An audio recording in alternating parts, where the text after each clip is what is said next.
Hello नमस्ते प्रणाम दोस्तों, जय श्री कृष्ण, राधे राधे। आप सबके बेटी विवाह गीत सुनावत है।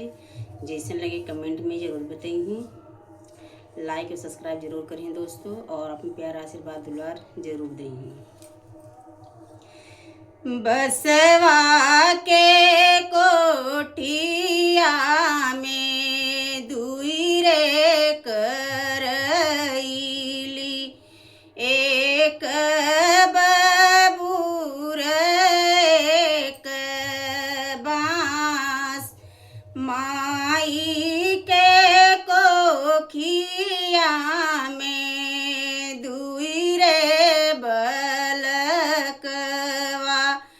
एक बहिन एक भाई। बाबा जे कहीं बेटी दूरी बियबई, माई कहीं एक कोस, भैया कहीं बहिनी काशी बियबई। नीति उठी गंगा नहाय, भौजी कहीं सरुआर बियबई,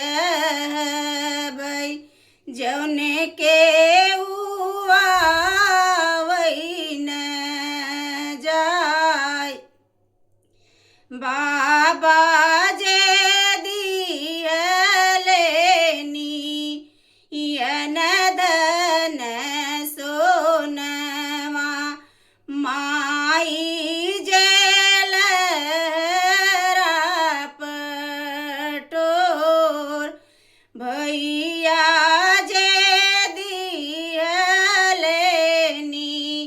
चढ़ने के घोड़वा, भौजी जरवा का गाँठ।